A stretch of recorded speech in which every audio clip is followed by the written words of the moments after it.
ఈరోజు మన నెల్లూరులో అయితే కార్తీక మాసం సందర్భంగా శివపార్వతుల కళ్యాణం మన ఏసీ సుబ్బారెడ్డి స్టేడియంలో అయితే జరుగుతుంది. దాన్ని చూడడం కోసం నేను, మా వారు, మా పాప అయితే వెళ్తున్నాము. ఈ ప్రోగ్రాం సాయంత్రం 5 నుండి స్టార్ట్ అయిపోయింది, కానీ మేము వెళ్ళేసరికి 7:30 అయ్యిందండి. అసలే లేట్ అయింది కదా అని చెప్పి త్వరగా వెళ్తుంటే మధ్యలో మా ఆయన అయితే ఫోటోల మీద ఫోటోలు అయితే తీస్తున్నాడు. చాలామంది అయితే వచ్చారండి. అసలు నెల్లూరు అంతా కూడా ఇక్కడే ఉంది.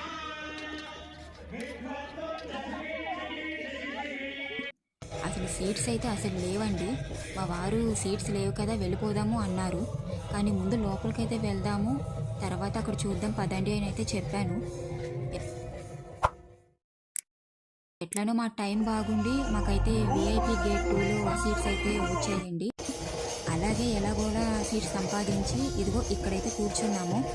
మా వారు కెమెరా ఆపకుండా ఫోటోలు అయితే తీస్తున్నాడు. మా వారు ఇక మా పాప అయితే లాస్ట్ వరకు కూడా చాలా ఫొటోస్ తీసేసుకున్నారు. అన్నట్టు చెప్పడం మర్చిపోయాను, మా ఛానల్ని అయితే మీరందరూ సబ్స్క్రైబ్ చేసుకోండి.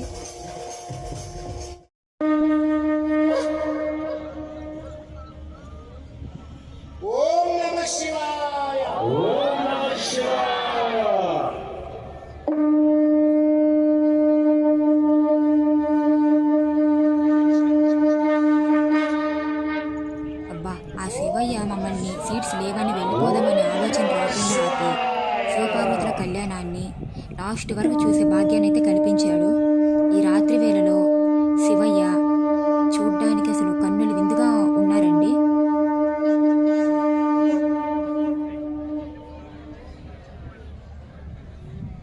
అందరూ చెప్పండి, కాలహర, కష్టహర, సంకష్టహర, దారిద్రహర, దుఃఖహర, సర్వపాపహర, సర్వగండహర, అపమృత్యు, భయదోష, పీడా నివారణకర.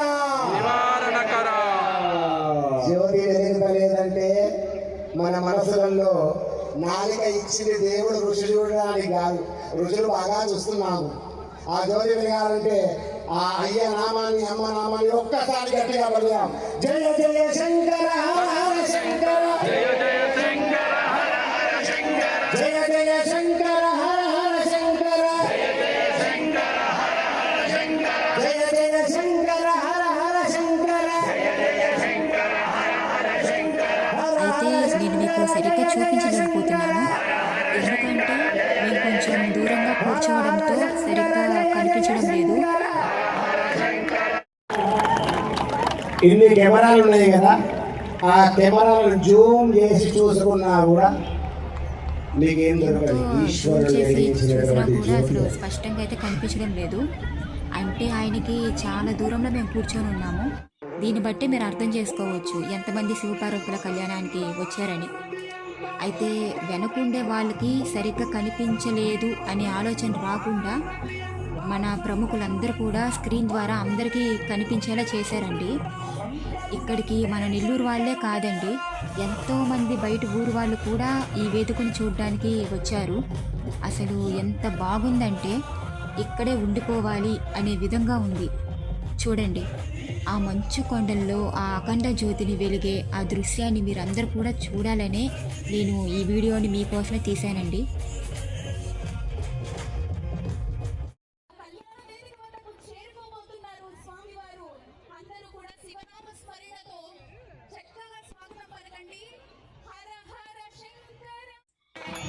అంతలోనే స్వామివారు అమ్మవారు ఊరేగింపుతో ఈ వేదిక దగ్గరికి అయితే తీసుకొచ్చేశారు.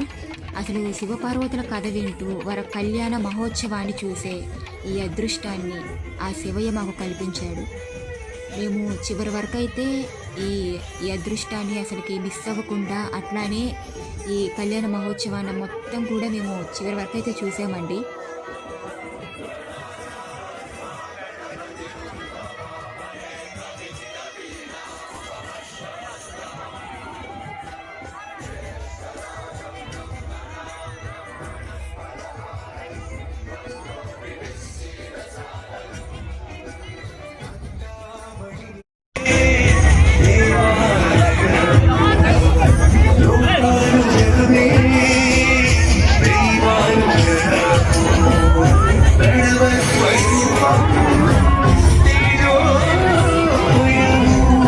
తీసుకున్నాము.